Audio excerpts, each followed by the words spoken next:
अधिकृतपणे प्रधानमंत्री महोदयांनी आपल्याला पूर्ण देशाला संबोधित केलं पाहिजे की ह्या युद्धाचा आपल्या देशावर काय नक्की इम्पॅक्ट असतो। इराण आणि इस्रायल अमेरिका हे जे काही युद्ध चालू आहे, अनेक दिवसापासून आम्ही सातत्याने विषय मांडत आहे की प्रधानमंत्र्यांनी ह्याच्यावर कुठेतरी अधिकृतरित्या वक्तव्य करावं। काल पण आपण पाहिलं असेल, आज देखील आम्ही सातत्याने सदनात पण म्हणजे संसद भवनात पण आम्ही चर्चा मागत आहोत की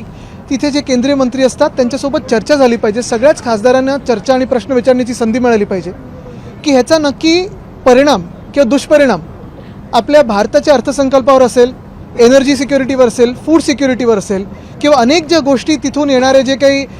APIs असतात किंवा बेसिक फॉर्म्युला असतात त्याच्यावर काय होणार आहे ह्याची माहिती ही देशासमोर आली पाहिजे। आमचं ठाम मत अजूनही हे आहे की जे काही दुष्परिणाम होणार असतील किंवा परिणाम होणार असतील किंवा जे काही कठीणाई आपल्याला सामोरे जायला लागणार आहेत ह्याच्यावरचं प्रधानमंत्री महोदयांनी एक भाष्य केलं किंवा देशाला संबोधित केलं तर मला वाटतं आपण मनाची तयारी करू आणि जी काही इतर देशात तयारी झाली पाहिजे ती देखील होईल। आत्ता मी पाहतोय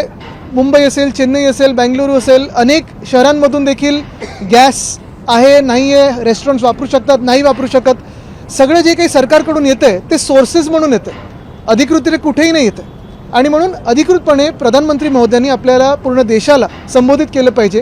की ह्या युद्धाचा आपल्या देशावर काय नक्की इम्पॅक्ट असणार आहे। JNPT जो आहे भारताचा एक्सपोर्टचा मोठा हब आहे। अनेक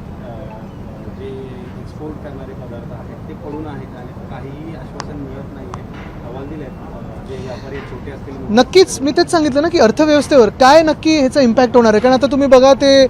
स्ट्रेट ऑफ हॉर्मुझमधून येणारं ते बंद झालेलं आहे, दुसऱ्या बाजूनी हौती अटॅक करत आहेत, आता अनेक शिप हे केप ऑफ गुड होप म्हणजे आफ्रिकेतून येणार आहेत, तर जे काही गुड शिपमेंट्स येणारे जाणार आहेत त्याला उशीर किती होणार आहे हा देखील अंदाज आपल्या इकडच्या सगळ्या व्यावसायिकांना, व्यापाऱ्यांना, जे काही छोटे मोठे उद्योग असतील ह्यांना देखील मिळालं पाहिजे।